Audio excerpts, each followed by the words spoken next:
Well,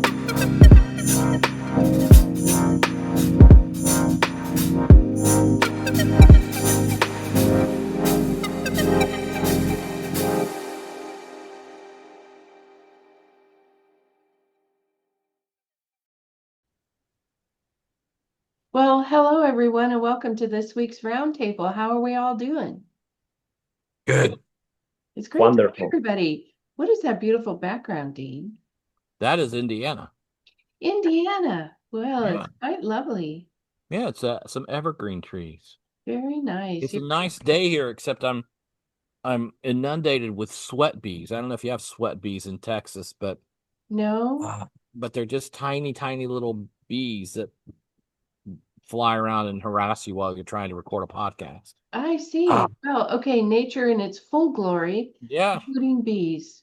Well, they're today's topic is open table, which means you can, like going to a potluck, you bring whatever you want to eat. So you guys are bringing the things you want to talk about, though by requirement, I have slides. So let's see if I can manage to share them. Hang on a minute.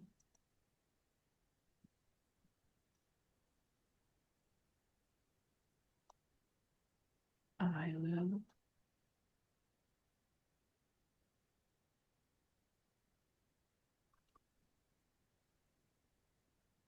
I'm going to share this and then go to the correct one. Here we go. And present. I think that's your Slack. Yeah, no, I think I've got it up now. Do y'all see it? yep. No, that's your Slack. Okay, I'll stop my share and I'll go back to what I thought I was sharing. There we go. I love technology. Okay, that's it. Yeah. Does that say open table? Yeah. Okay. Okay, great. Okay, so it's just the four of us today, and we're going to bring our own topics into discussion. I'm going to share some ideas as I weave in and out of what you guys have to say, just about summertime things as we look at back to school for kids, hot temperatures in Texas, sweat bees in Indiana, giant, beautiful Aquarian moons in Vietnam, and whatever's happening with Jonathan in California. So, okay, and now to my favorite part. So we have random memes. The first one is a, a whale on a phone. Ahab would like to know your current location. Don't allow or allow. I think the whale is going to decline. Then here's a cat with a crown that says, wishing you a good day free from whatever the hell your brain says should be happening. So, yes, engage in a little self talk. Turn down the brain. And below, hello, week. I come in peace. So, in case the week is bringing some doldrums. Okay, here's T Rex trying to read a book, falling asleep. Rex regrets not getting the audiobook. Those tiny hands will not bring the book up to his eyesight. Okay. And at the very bottom, here's a therapist frog talking to a sad goose. What if I'm not silly enough? The silly goose, feeling inadequate for not being silly enough. Okay, that launches our open table, round table. So great to see everybody. And Brian, let's begin with you. Yes, so I want to get into some crazy stuff today. Hopefully the audience will go on the wild journey with me here. Okay. So I want to talk about spirits. Yeah, I want to talk about spirits and maybe more on the side of negative spirits, or you could call it demons. And there's a specific reason I want to talk about this. I saw a podcast recently. It's on YouTube. The channel is called We Need to Talk, and the video is called Soul Wounds and Freedom from Spiritual Oppression with a guy named Nelson Schumann. Okay, and he does a whole process of like casting out negative spirits or casting out demons in people. The reason I want to bring this up is he talks about how there's many people he's worked with where this was the only way they got over a specific problem that they had. Mm. So I want to bring it up in that context because I think like here at ALD, we bring up a bunch of different ways that people can improve themselves and improve their lives. This may be something that some people need. Okay. You know, got to have an open mind for this, but in some cases, this is the only thing that has helped people get over a certain problem. So he talks about himself in relation to a couple things, in relation to pornography, in relation to sort of greed, wanting to have a lot of money and having pride about that. He said the only way he got over those two things was by actually like doing like a session of like casting out demons. And he said he read all the self-help books, tried all the normal therapy stuff, nothing worked. And so now he does this process with other people. And he said there's marriages where the only way they could stop arguing was he had to cast out like negative spirits, or you could say demons, between the people in the marriage. That's the only way they stopped arguing. So in the ancient, like in ancient times, people tended to accept this kind of view more, that there's spirits, you know, maybe positive and negative spirits, angels, demons, whatever, and that this was something you had to do. In modern times, we tend to think we're too smart for all that, but maybe we're too dumb to understand ancient wisdom. That's another possibility. Maybe there is a truth to these things that we're ignoring now, right? So some people might actually find this to be successful. Some people might actually need this. So I want to bring it up as something that we can explore. So let's talk about different problems. It could be true in the case of sickness. Maybe if you have a chronic illness that can't be healed, maybe there is a negative spirit involved with it that needs to be cast out. Maybe in the case of depression, anxiety, anger, this might be an element to it. In the case of addictions, in the case of mental illness, this could be part of it that maybe people need to consider in their treatment. So that's why I want to bring it up. And it's very interesting if you watch this episode. He gets into that, like when he does this, he can hear the like demons or the negative spirits speak to him, and they will actually tell him there's a specific like evil thing or wrong thing or like, you know, sin that the person is doing. And that's why this negative spirit is allowed to cause problems in their life. And so then he will tell them, okay, like we're going to do a session to cast out this demon, but like you have to stop doing this thing. That's why this demon, this negative entity, has the right to mess with you. Okay. And so, um, yeah, and he actually talks about that, like, I don't know, God has shown him there's like spiritual laws to this. And so, like, sometimes negative spirits have a legal right in terms of spiritual law to mess with you because of certain things you've done in your life. It's very, I mean, I know you don't necessarily have to believe it, but let's bring it up because some people might actually need this. I would say, especially if you have a problem that's been going on in your life, like for years and years and years, and no matter what you do, it never gets fixed. You might be someone who needs to look into this. So let's see. Yeah, there's more I could say about it, but I'll cut myself off there.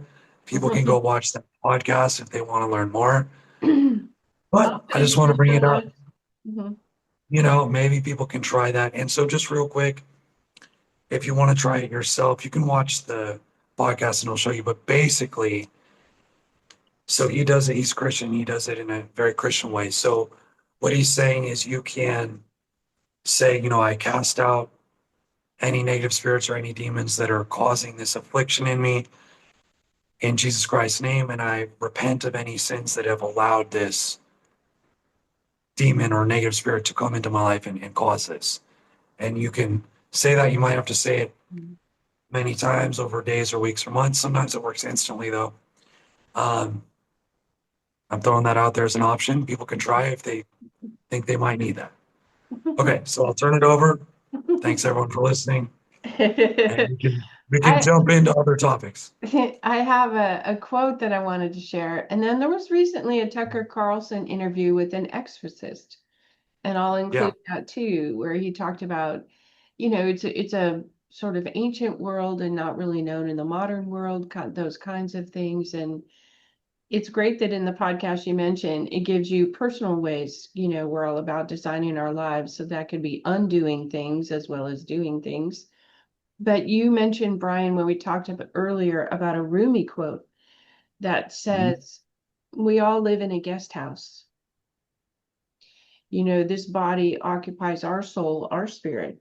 But there's some other rooms, where visitors can stop by. Positive Mhm. visitors, negative visitors. And I guess the So, way they get in yes. is you left a window open, you left a door unlocked, maybe because of inclinations about anger or controlling nature Mhm. or coveting the neighbor's wife or whatever that is. That's sort of how they got an invitation to come visit you for a while. So, Brian, go ahead. Let me say one more thing about this, and we'll turn it over to some other esteemed colleagues. Um, so I have a friend. I'll tell you a story about a friend. I had a friend who I used to play pool with. He was very kind of psychic and intuitive. He had a really different kind of brain. You know what I mean? He saw things in a very different way. And I like that about him.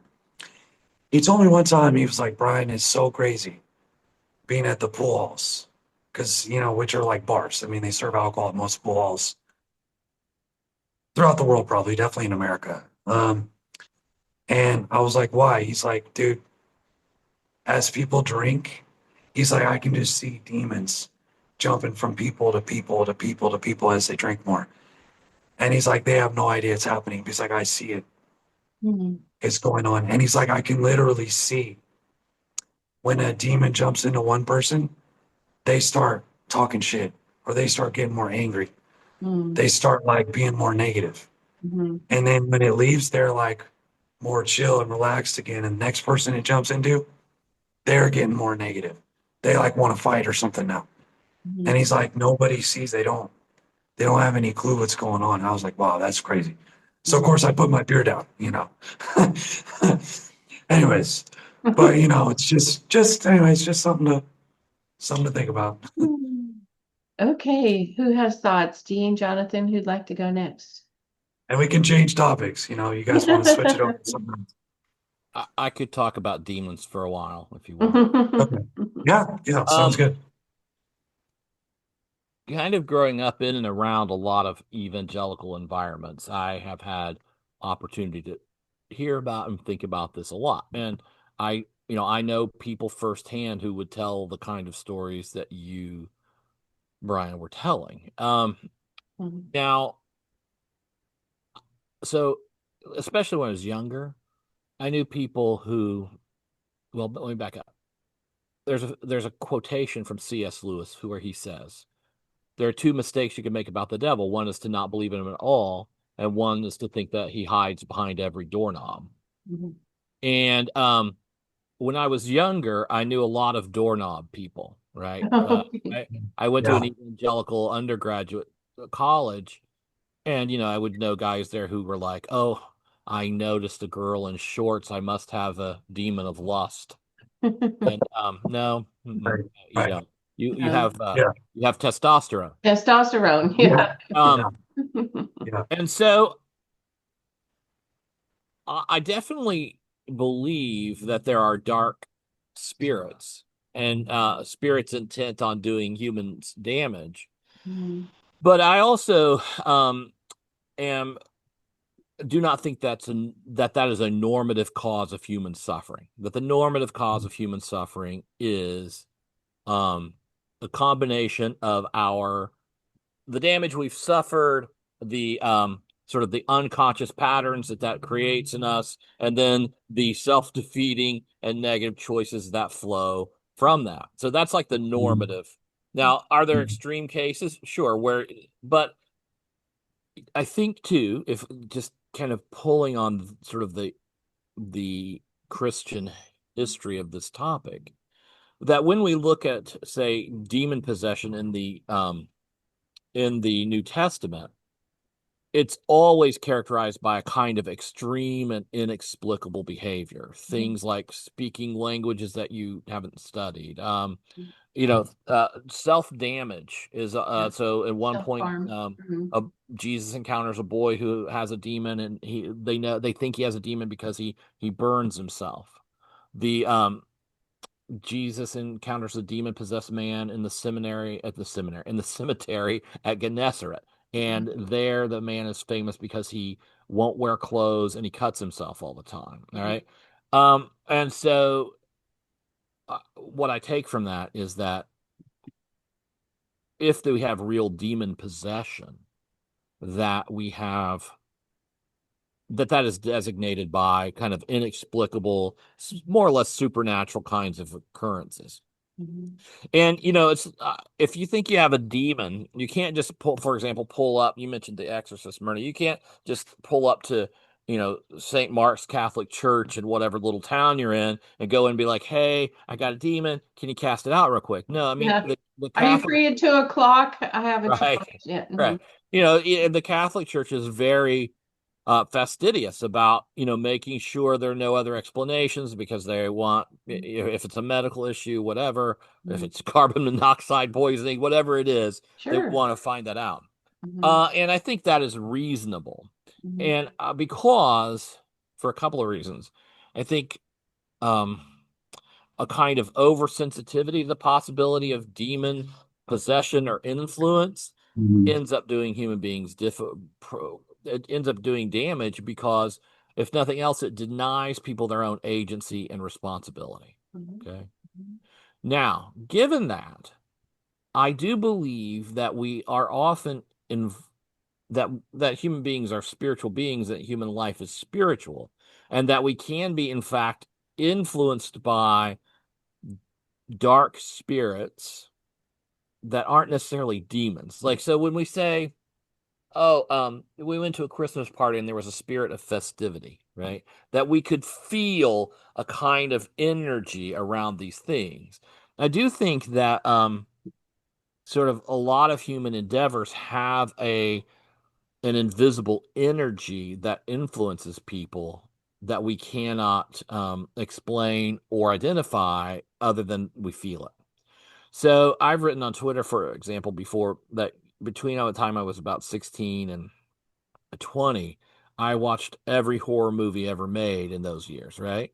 And I was really depressed. And I do think there are multiple reasons for that, but one of the things that kept me anxious all the time is that I literally just suffused myself in these, you know, dark dark kind of media. And I do think that, while I wouldn't say that demons are coming out of my VCR at that time to possess me, I do think that consistent high levels of exposure to dark spirited things, in the sense that I was talking about the Christmas party, have a festive spirit. As I do think that because we're spiritual beings, those kinds of things influence us more than we think. And so, all that to say, I think that we are often under a spiritual influence of some sort. But I'm going to reserve the question of demon possession or influence or whatever for really specific cases that are marked by specific symptoms, like supernatural. If you saw The Exorcist, right? Like, if I go into someone's room and she's levitating above the bed and staring, and her skin is green or whatever, then okay. But over the years, I've developed what I think is a reasonable approach to that question, though also moderate. Well, I'll jump in real quick. I know that as coaches, Mhm. people approach us commonly when they've tried everything else they know. They've asked their friends, they maybe read a book, they've done some research online, and they have not come up with a resolution of the challenge they're facing, whatever that is. Mhm. And I don't know how many people I've talked to in recovery. In Austin, recovery is like everybody's part-time job. You know, Mhm. you could, as they say, swing a dead cat and hit a guitar player or a drummer. And some of those were involved in drugs and alcohol during their musical experience.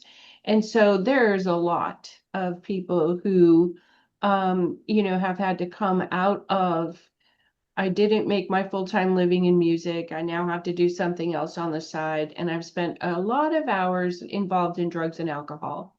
And so they have trouble releasing the addiction, and it might be more than just their body's dependence on the addiction. Mhm. And so for some of those people, you know, they have turned to religion.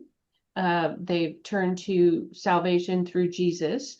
They've turned to metaphysical ways to get to the bottom of this stubborn problem that won't let go of them. And they can have instantaneous results. They can be freed. So I've talked with people that do that. You hear the stories from the rehab clinics, like one day you surrendered to Christ, or one day you took full responsibility for everything that had happened to you and the sun came out. You know, whatever everyone's individual experience is, that should you find yourself in it, just seemingly incontrovertible difficulty you can't get to the bottom of, yeah, it's probably time to find somebody to talk to, and then hopscotch until you find a person who's like, okay, try this, this might work for you. So, Dean. I just wanted to say a couple things. I wouldn't dismiss any of those people's experience. I mean, the Mhm. world is mysterious, Yes, and impossible things happen every day. yes. So if somebody tells me that, I completely believe them. I do think for some people, um, I have known people who have gone through exorcisms, Oh which dear. are basically their friends stood around them and prayed. Okay. Okay. Um, and they've gone through exorcisms for problems that I would think of as normal human problems. Mhm. But in the after, before and after, there's a marked difference. Yes. And so I would not want to dismiss that, but I think it's reasonable to say I do think that at times, kind of intense religious rituals, especially when you are a part of a religious group that has some measure of kind of ecstatic practice, right? Like if all of your friends are, like swaying to music and speaking in tongues while they're praying for you, that kind of intense experience itself, I think, often produces a change in people, regardless of whether they're being harassed by What the demons or not. malady actually was, right? You Right, cannot right, see the result as necessarily a post-diagnosis. Oh, you must have been. right. Yeah, I mean, Brian and I know someone who, as a teenager, just went off the rails. He was leading a difficult life. He's not a teenager anymore, but he ended up in some sort of reformation boys' home kind of Mm, thing. And they did the normal hazing rituals those institutions do. And he managed to punch a stone wall mm, and leave his fist imprint.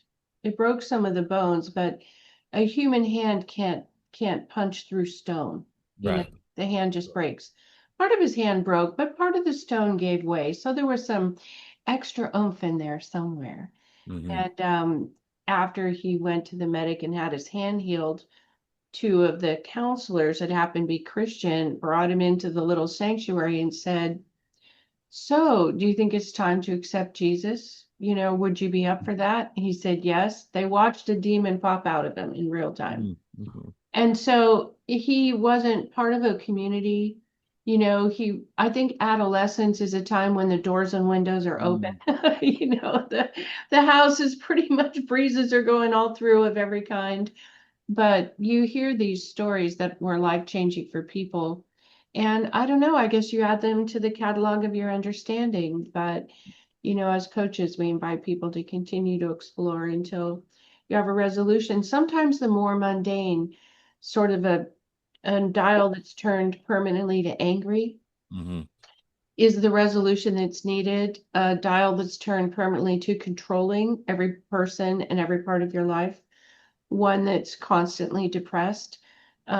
However you get help about those things, continue to seek help because people can be relieved of those difficulties. What your solution is, for you to decide, but help is available. So Dean, go ahead. Just a couple more things. I think um just I don't want, like I said, I don't want to dismiss those kinds of experiences. Mhm. I wonder too if personality structure doesn't have something to do with it.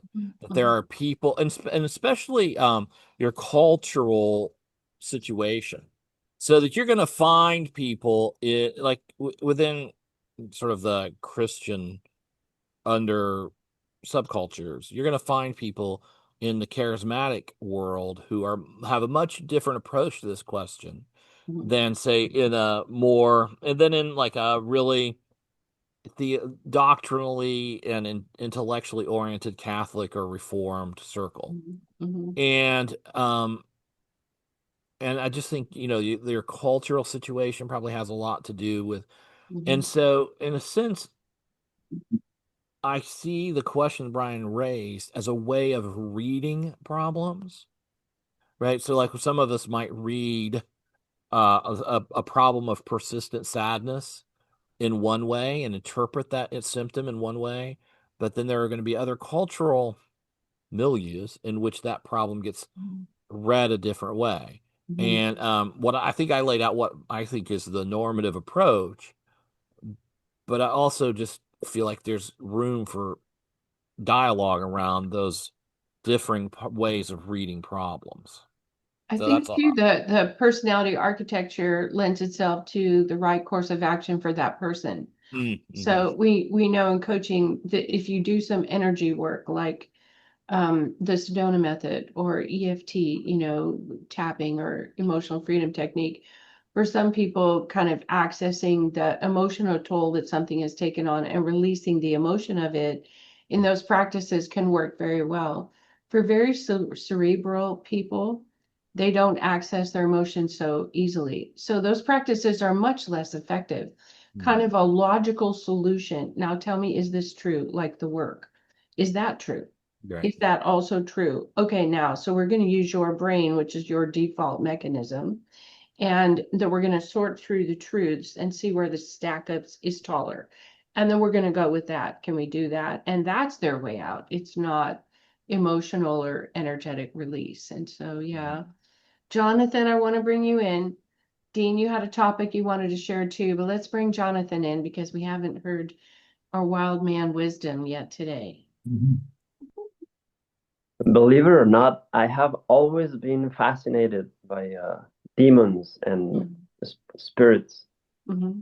but there was always a conflicting idea. So I was pro demons, okay? I'm like, even when I was younger, I was like, please, can I see one? When do I get to like? But their conflicting thought, it was always like, okay, I would love for like demons to exist. But what about if somebody is not Christian or like someone in some part of the world in Zimbabwe that does not know Jesus? Like, Mm-hmm. does that demon is a different kind of like? Mm-hmm. So it was a very conflicting thought in my experience. Mm-hmm. Then when I was in training for alchemical hypnotherapy, I came across, believe it or not, part of the training was on exorcisms, which pretty much was casting out some kind of entity that is Mm-hmm. ruling your consciousness. Mm-hmm. Well, that's a pretty It's an decent way to unwelcome explain it. visitor in your guest house. Mm-hmm. So I've seen, I have seen humans do some crazy things, like the extreme force, like physical force, that you will never expect. For example, a woman to have. I have seen that, and it's kind of mind blowing. Mm-hmm. You're like, how? Mm-hmm. How are you able to break that piece of furniture? It's too strong. Like your foot should be broken. but now the furniture broke. So then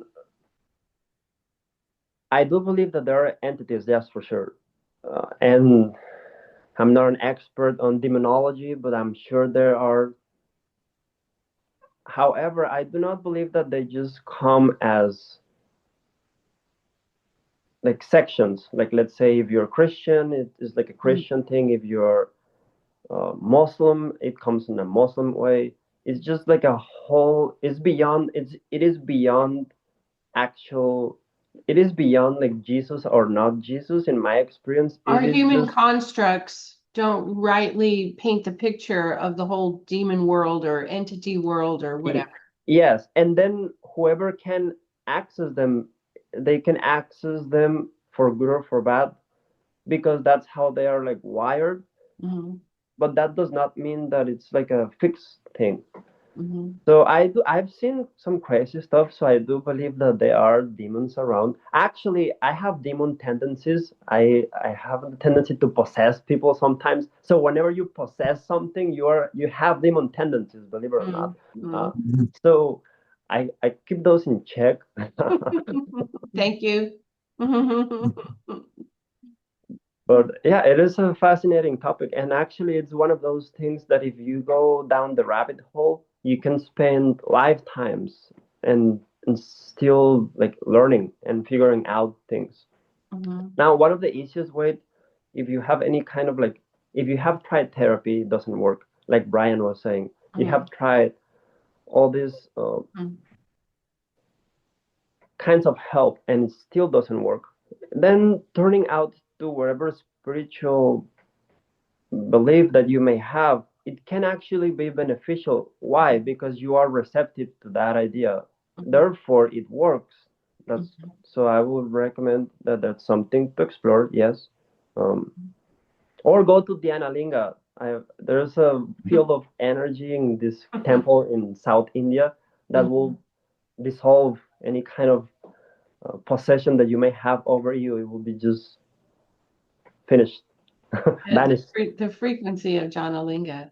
Well, I know you were raised in Mexico and they celebrate the Day of the Dead. They have sort of respect and adoration for ancestors. But I live in Texas now, and you see a lot of the colorful skulls and skeletons, and they're in jewelry and dresses, the skeletons. And you realize this is part of the cultural pictorial vision of Day of the Dead, and that is culturally different than you might find in Zimbabwe or someplace else. Though in China, in India, ancestors are also revered, and they're kind of part of your annual work that you do. You give offerings to ancestors on certain days, and you remember people that were in your lineage. Not so much here in the Western world, but yeah, there are a number of different ways to culturally that you were brought up that you could approach something like that. Jonathan, anything else to say? And I want to return to Dean. Oh yeah, for the record, part of my fascination with spirits and after that, or like what happens after you're finished as a human being, is because I was actually born the day of the dead.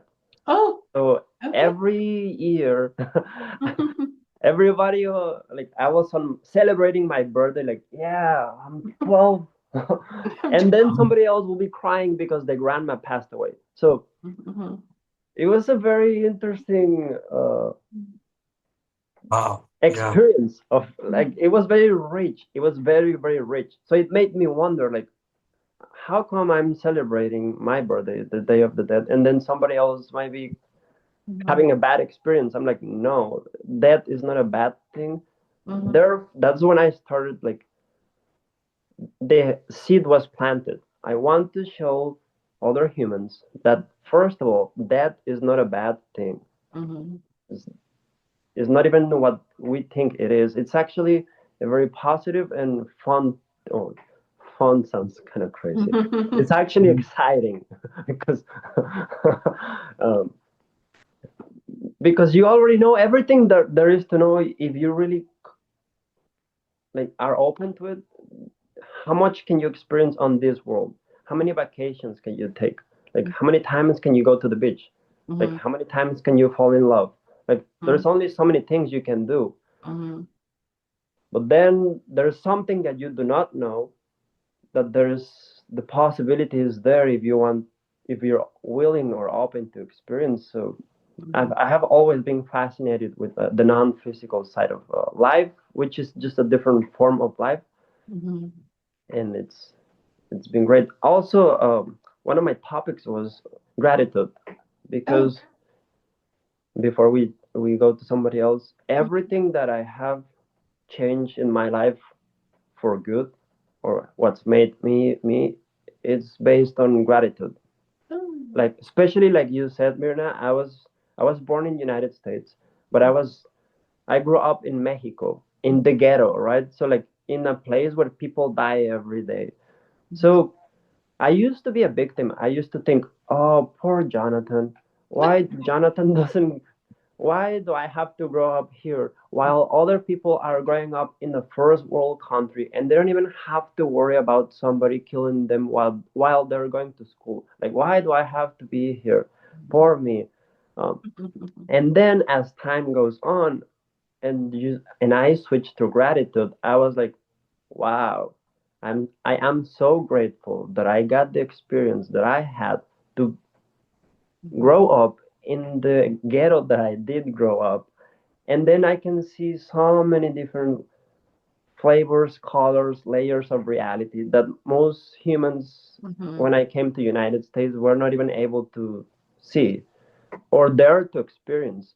Therefore, I was so rich and I didn't even know it. So gratitude is the baseline of anything. If you woke up today, if you're watching this, Mm-hmm. I know it sounds harsh, but even if you're having such a big deal of a problem, Mm-hmm. count your fingers. If you have 10 in your hands, I mean, I know some people is going to say, oh, but I don't have a hand. Oh, yeah, but you still have another hand, or like something. You woke up. You can make the best out of it. Mm-hmm. So gratitude is it is the best thing that's ever came into my experience. Period. Mm-hmm. Wonderful. Yeah, that frequency of gratitude, it's a game changer, that's for sure. Thank you for that input. And your appreciation of the variety of culture you've experienced has given you a rich life and given you a lot of perspective. So I'm so happy you share it with the people designing their lives at ALD, Jonathan. Okay, so now to a different topic, kind of the opposite of gratitude, Dean. You wanted to talk a little bit about suffering, maybe, or that maybe suffering is optional, or yeah, what do you have to say about suffering? Well, we really want to just jump right into that from demons. Well, no, it's up to you. I mean, this is the open table. You have a little Right. cheese, you have some mashed potatoes, somebody passed the carrots. It's an open table. Well, let me just throw this out here, okay? Um I don't really believe that suffering is optional. Okay. I believe that it's just an endemic part of being human, right? If you get cancer and it really, really hurts, you're gonna suffer, and you don't. Mhm. That's not an option. You can't just, no, I think I'll pass. That's not how it works, right? That to be human is to experience some level of suffering. I think, of course, what's unnecessary, what is optional, is whether or not you exacerbate your suffering beyond the modicum that's simply built into your experience. Mhm. But I think before we started talking, I said if that I wanted to talk about trauma and suffering, about disconnection and alignment. So I'll just lay this out and we'll see if we have any time. But I just think a lot about kind of where people's problems come from. Mhm. And I don't think any of this is revolutionary or unique to me, but you just think developmentally, right? That people, when people are children, they encounter trauma and suffering. It's like I said, it's an endemic part of childhood. I think it's also part of every Disney movie, but continue. Sure. Right. I mean, there's a reason it's part of every Disney movie. There's a reason it's part of every Grimm's fairy tale, etc. Because those ancient sources recognize the truth that Suffering is part of suffering is a special part of childhood in a way. Mhm. And as a result of that, we find a way to cope. Okay. And we look for defense mechanisms, we look for patterns that keep us safe, etc. And the development of those always moves us out of touch with ourselves, right? So that there's always a measure of disconnection from our hearts, basically, right? Because it hurts to stay connected to yourself in a place where you're experiencing pain and trauma that you have no power to change because you're a child. Mm. And so, I just think a part of sort of the developmental process of a human being is early on a kind of disconnection from yourself. Now, if your family is good enough, they will attune to you and minimize that. But for millions of people, they don't necessarily have that kind of reinforcement to stay self-connected. Mhm. Um, there's a psychiatrist, I can't remember his name, but he I remember he said we come into this world looking for someone who's looking for us. And that when we have that experience of as children of finding our family who's looking for us, and they're able to like reflect back to us our the goodness of being ourselves, it minimizes that disconnection. But for most people, that connection grows.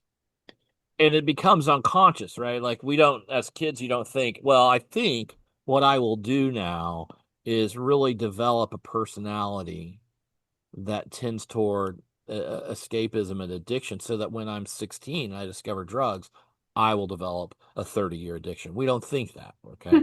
All of this is happening unconsciously.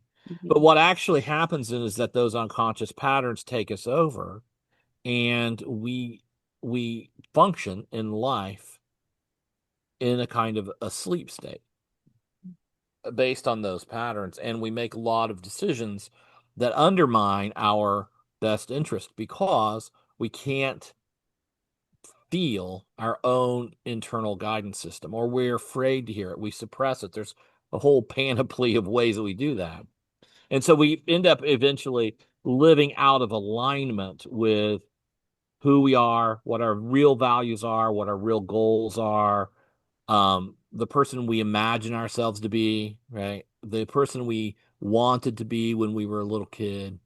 We live out of alignment with all that because on we're functioning more on our sort of defense mechanisms and our fears, etc., than we are on our values and goals.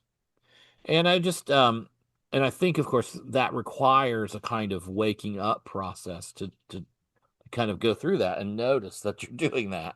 But that's all of those ideas have been very important to me, and they're, I think, becoming more and more central to how I coach people and that kind of thing. So when you open the table, I thought, well, that's what I want to talk about.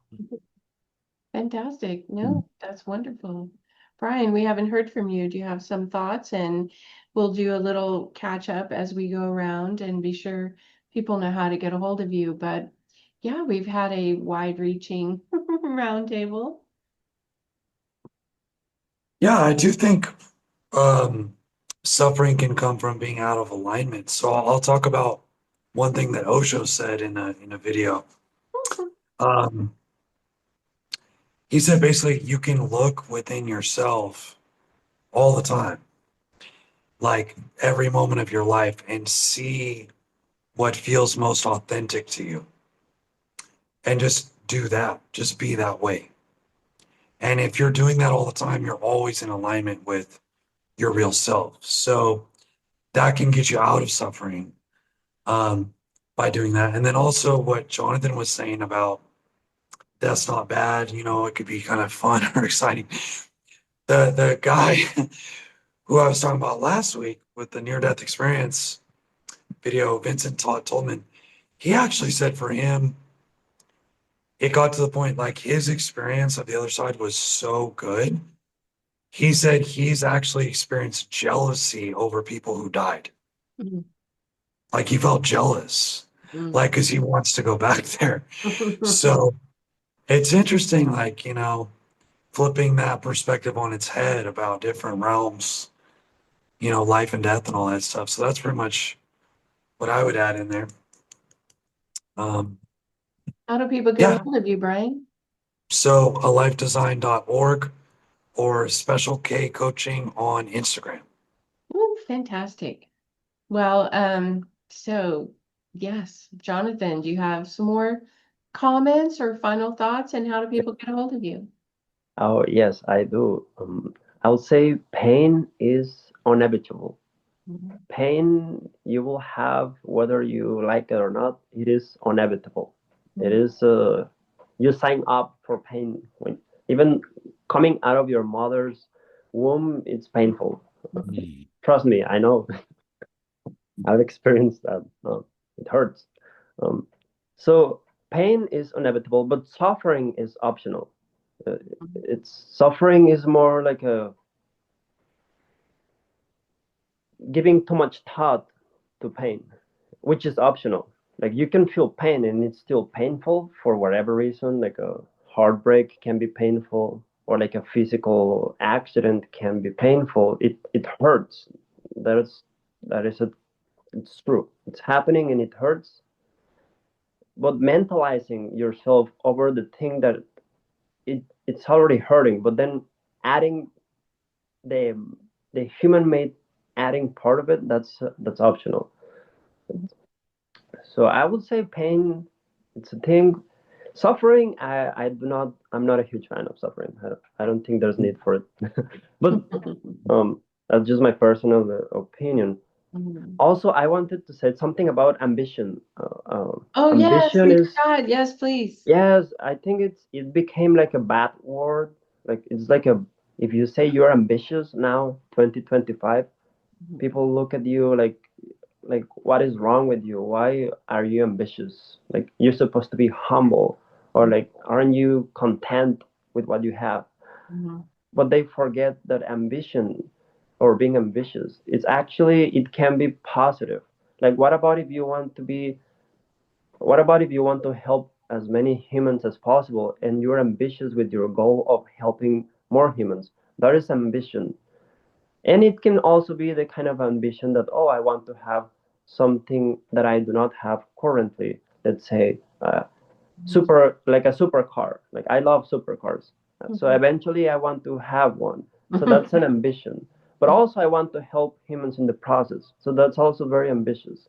Mhm. So I I believe that right now there's like a misunderstanding of the actual energy of ambition, because trust me, every single spiritual leader that lives on the planet is extremely ambitious. They want to have the most followers so that they can share their ideas. So that's a very ambitious thing. Mhm. Politicians are ambitious in every sense. Like, so that's where I think the bad connotation comes from. But ambitious as a energy form, being ambitious can be very positive.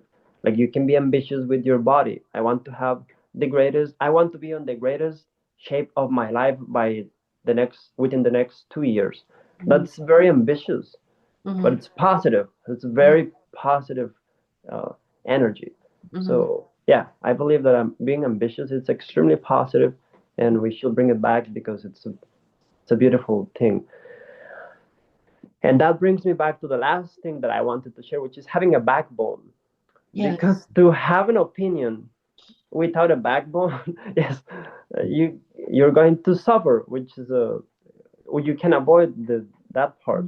So having a backbone, it means you actually have the energy and focus to defend your own idea for good or for bad. Mhm. I'm sure we all respect over the history. There are so many humans that have been quote unquote good or bad, but Mhm. we respect them or we think about them from time to time because they did had a backbone and they respected their own idea. They were like, this is how I am. If you like it, that's fine. If you do not like it, that's also fine. They had a backbone. And especially now in these times, 2025, having a backbone, it will make you, either you're female or male, doesn't matter. It will make you extremely attractive. Mhm. Because right now, not many humans are genuine. Like, they're not original.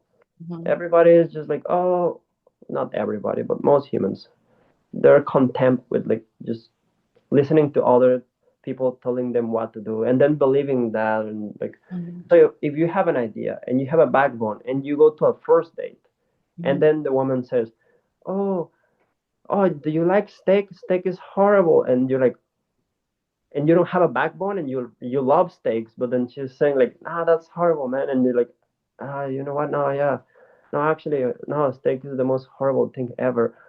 That is not having a backbone, and it's just going to make a mess in your life. So especially for men that are listening to this, if you have no idea how to like defend your own ideals, that's what we are here for. uh, that's Mhm. one of the things Mhm. that I love to do the most, actually, like introducing them to their own backbone and being like, do you like this? Yes, no, why? Then if that's what you believe in, regardless if some, like, even if nobody else believes in it, just trust yourself. Like, you as yourself are enough. Like, you don't need any validation. Like, so that's, it's a beautiful thing. Having a backbone is going to take you places, Mhm. and places that you probably never even imagined they existed. Like, Mhm. so many doors open when you have a backbone, because for good or for bad, it makes you stand out, and it's a beautiful thing. So that's you can find me on alivedesign.org, also Jonathan R Coaching on Instagram, and via email jonathanrcoaching@gmail.com. Very good. Well, we'll include that in our notes. I love your idea of owning who you really are, of operating with some commitment to your personal ideals, having identified what they are. I think it lets you, find your internal compass so that, yeah, you have a direction forward. And we help people design their lives. It starts with, what do you want? What part of your life do you want to keep? What part do you want to make changes in?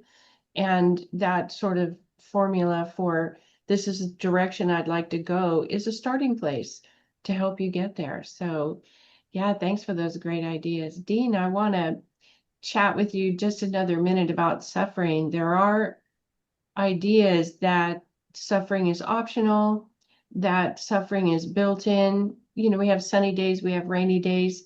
Is it about the perspective? I think about people who ruminate. Sometimes women are worse at this than men. I mean, statistically, that's true. Well, that's not fair. That shouldn't have happened to me, or I didn't deserve this difficulty, or I never saw that coming, and so why am I having to deal with it? The extension of the suffering through revisiting it 14 new ways about how it's not fair and it shouldn't have happened is a way to kind of extend the suffering or the pain itself. So it's in the next minute, we won't be able to untangle the idea that rainy days come along with sunny days and some pain is built in. How much of that is suffering? How much agency do you have about your own suffering? And so let us You want know. me to answer that before we go? No, I know. Well, maybe a Well, thought or two. We probably okay. won't solve it here, but and then also tell us how to get a hold of you in beautiful Indiana.